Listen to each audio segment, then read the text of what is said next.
Bos días a todos e a todas. Puse unha chaqueta porque o que me apetecía casi era poñerme en bañador. Pero, en fin, puse unha chaqueta para a memoria de Don Ramón. En primeiro lugar, grazas aos amigos e amigas que nos acompañan e o meu agradecemento a Eduardo López Pereira como presidente da Fundación Otero Pedrallo e máis a Antón Vidal, presidente da Editorial Galaxia, e o meu compañeiro Xosé Souturio, o director, porque me pediron que participase neste acto cunha laudatio a nosa editorial. Eu escribí unha laudatio que está publicada nese libro que vostedes van ter a oportunidade de ler. Non sei se é moi longa e pensaba lela aquí. Cando li na miña casa, pois non me parece moi longa, agora xa me parece un pouco longa, entón vou intentar lela a ver se son quen de ir abreviando algunhas partes. Inteira van a ter nesa publicación porque fago referencia. Por a miña banda, ademais, eu saúdo a todos os amigos e amigas e a todos os compañeros e compañeras da editorial que hoxe están aquí e que durante tantos anos compartimos traballos, ilusións e alegrías. Tamén hai uns problemas, porque na vida, se non hai problemas, non hai alegría.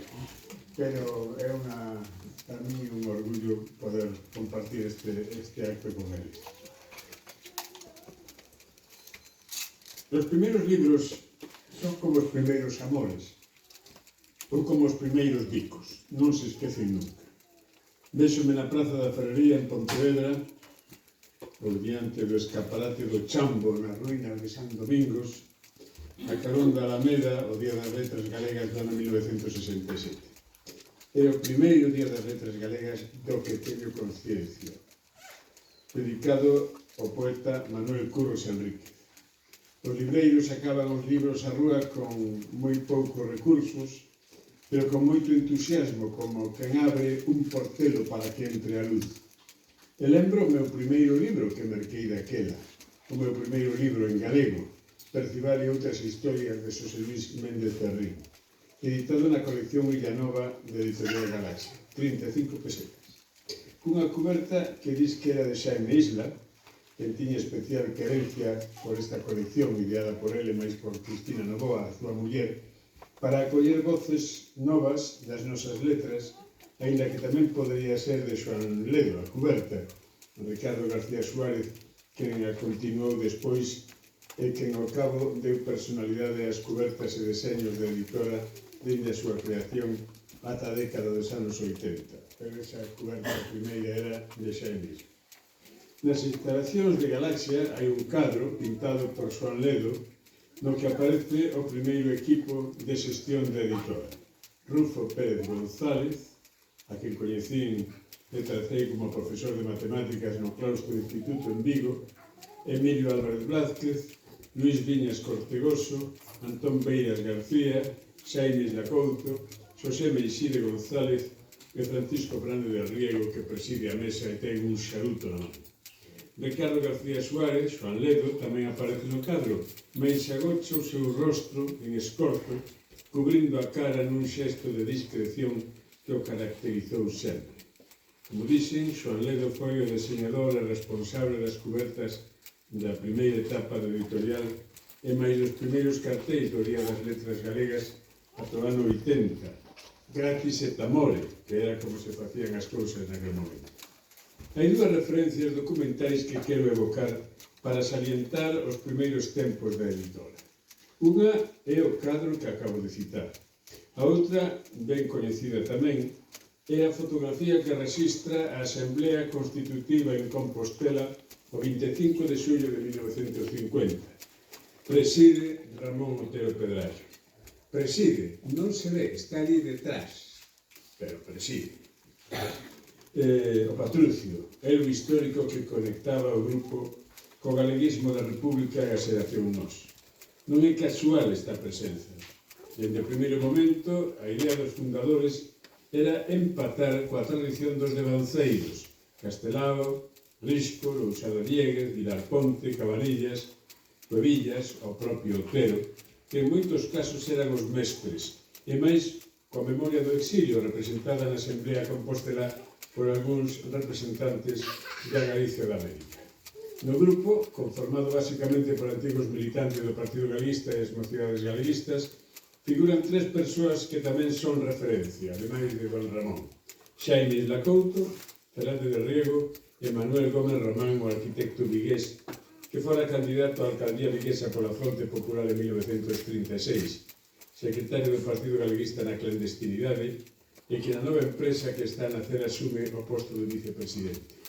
E 4 mulleres sentadas en primeiro termo: Amparo Sánchez, Mercedes Cela, Rosa Rodríguez e Cristina Novoa, esta última esposa de Xaime Isla, os que citei antes.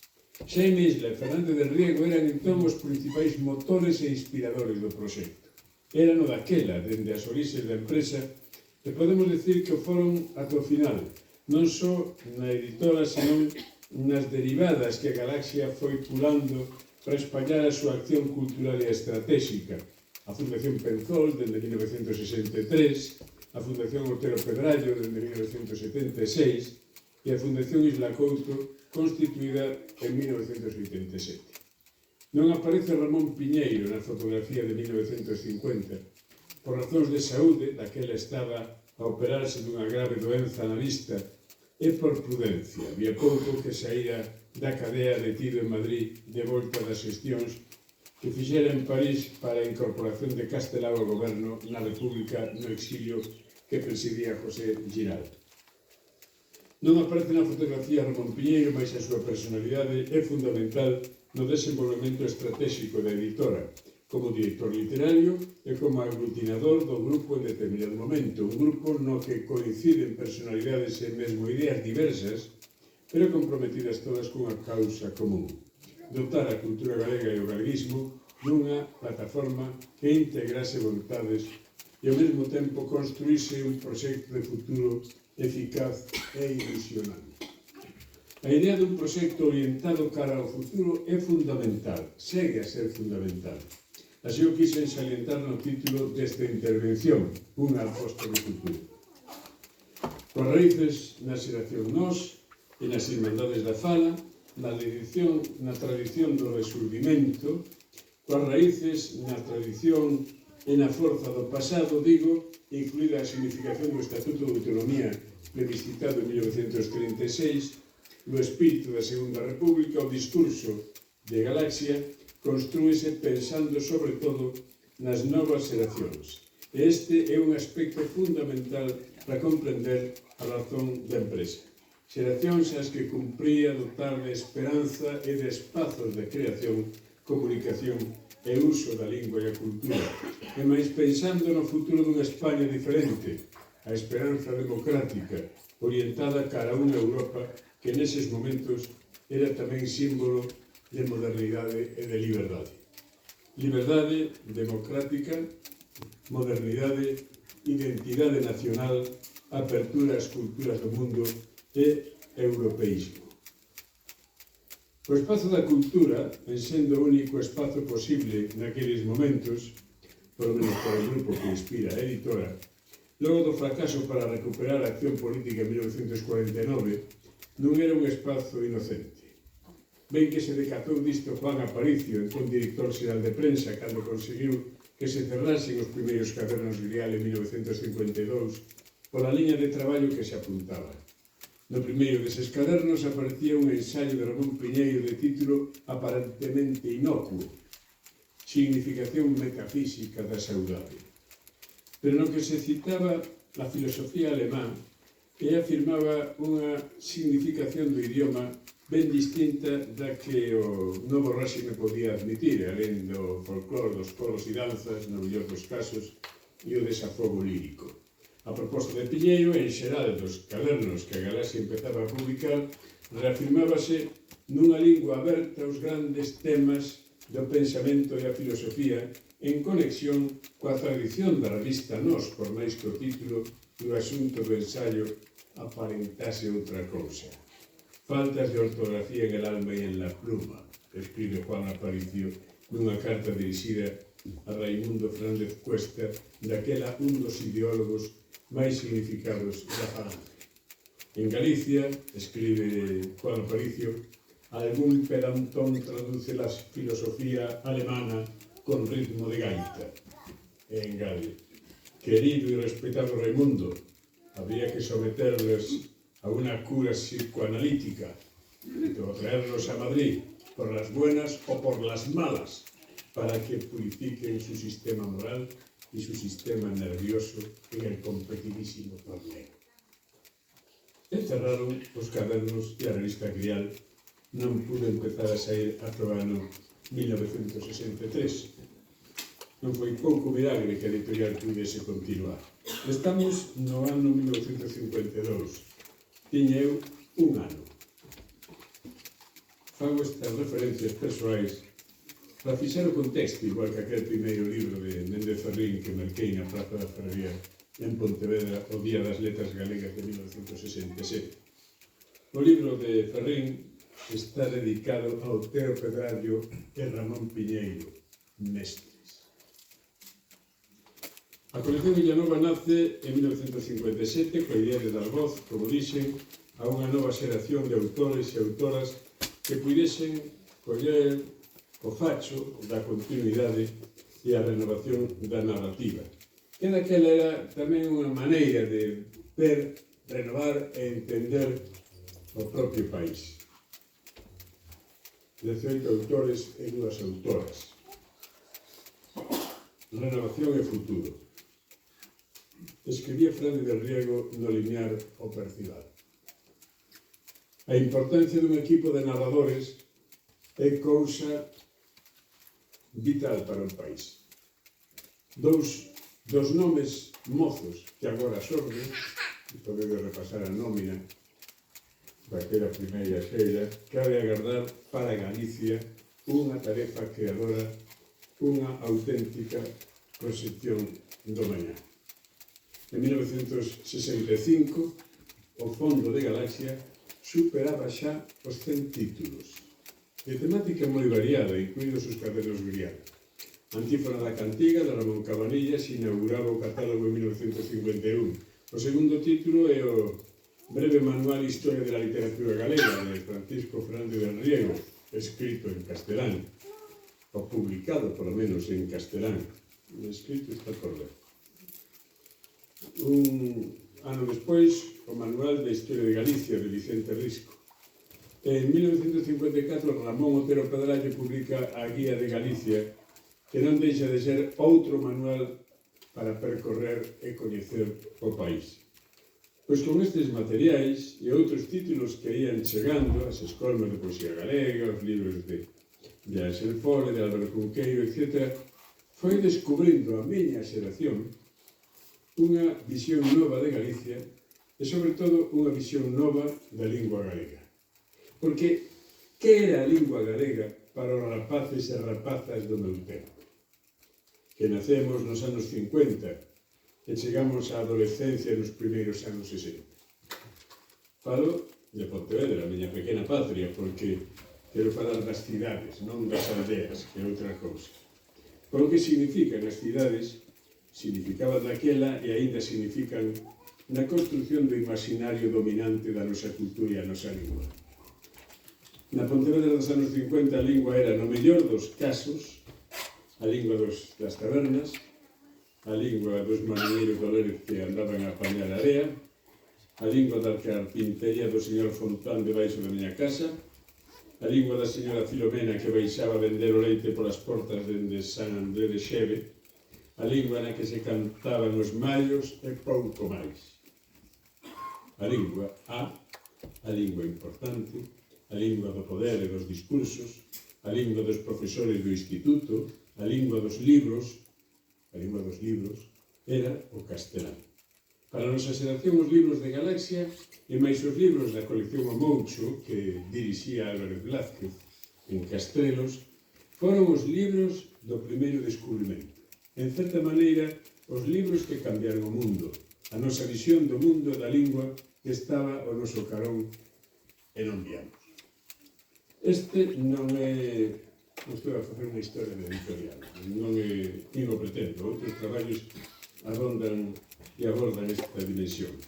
O que quixera salientar neste texto é a importancia da experiencia de Galaxia para a nosa xeración, a miña xeración.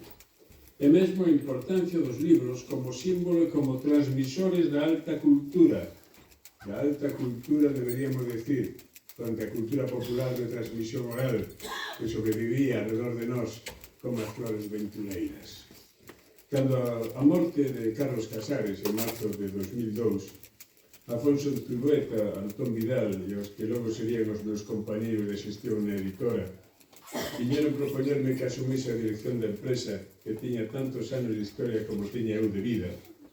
Non dubidei en aceptar a encomenda, que era tamén un desafío. Porque Galaxia é unha institución, alicerce fundamental na construción e no discurso da Galicia contemporánea, da súa lingua e da súa cultura, tamén da súa identidade. Non é o único esteo, certamente. Un país plural e democrático construíse e debe entenderse dende a diversidade. Dende a diversidade. Houve outras voces, ademais de Galaxia. Segue habendo outras voces, ademais de Galaxia, que nos enriquecen e estimulan. Mas a editora que hoxe homenaxeamos, a que máis logrou perdurar de todas cantas empresas se crearon comprometidas coa lingua e a cultura nosa, 75 anos vai agora, a que con lexítimo orgullo pode amosar unha máis rica trayectoria de produción e logros, a que segue viva e activa, enfrontado ao desafío dos novos tempos, certamente cambiantes e cheos de incertezas, mas tamén de ilusión e enerxía, é a editora aquela do 25 de xullo de 1950. A editora que presidía Otero Pedrallo e Gómez Román, a editora de Francisco Fernández del Riego e Isla Couto, a editora de Ramón Piñeiro, cun catálogo actual de máis de 2.500 títulos vivos, 3.383 publicado desde 1950, e 1.350 autores e autoras, sen contar os colaboradores da revista Grial e outras publicacións periódicas. A editorial que da man de Carlos Casares animou novas iniciativas cara a profesionalidade, moi principalmente coleccións de literatura infantil e juvenil, literatura para os máis novos, que era algo que lle preocupaba especialmente a Casares. A editora de Benxamín Casal, que soñou abrir novos espazos no mundo domando o selo Mar Maior. A editorial que nos anos 60 ponía as bases da nova canción galega con Edixia, iniciativa de Xaime Isla, que logo continuarían Manuel María en Xistral e outros. A editorial do Dicionario de Franco Grande e as primeiras gramáticas de Ricardo Carballo Calero. A editorial desa obra xigantesca que é a historia da literatura galega contemporánea. A editorial dos ambiciosos ensaios de García Sabel, Celestino Fernández de la Vega, Rolf Carballo e o atraso económico de Xosé Manuel Beiras. Editorial da Revista de Economía de Galicia, editorial das Cantigas de Escarnio e Maldicer, edición crítica de Rodríguez Lapa en 1965, editorial da Esmorga de Blancomor, que logo levamos ao cinema, editorial de Cunqueiro, editorial da colección Salnés, que publica A longa noite de pedra de Celso Emilio Ferreiro en 1962, a ambiciosa editorial dos 50 volumes da Biblioteca Básica da Cultura Galega, que se empeza a publicar en 1983, a Real Academia esmorecida e case agonizante despois da desfeita da guerra, a editorial da Escolma Posible de Castelao, que preparou Marino Dólega no 64, primeira aproximación que a miña xeración fixo nas aulas de Compostela a obra e o pensamento do de Rianxo. Esta editorial nosa, Galaxia, hai agora 75 anos. E remata. Mas nunca vimos tan chea de enerxía. Falta fai para afrontar o futuro que segue a ser a súa vocación, crear por vir. Tal que resta o lema destas celebracións. Dixen algunha vez, unha editora non é unha fábrica de libros, é unha xestora de coñecemento, xestora e distribuidora capaz de soñar proxectos e difundilos. Tamén xestora de ilusión. Lembrar e homenaxear na Casa Grande de Trasalba, na Casa Grande do Don Ramón Otero Pedrallo, a significación da editorial Galaxia que o noso patriarca das letras presidiu dende a súa fundación e a que deixou o seu valiosísimo legado, é unha cuestión de xustiza e de honra que a min personalmente me gratifica aínda máis, por todo o que levo dito e aínda o que podería decir. Parabéns aos que teñen a fortuna e a responsabilidade de continuar. E moitas gracias a todos.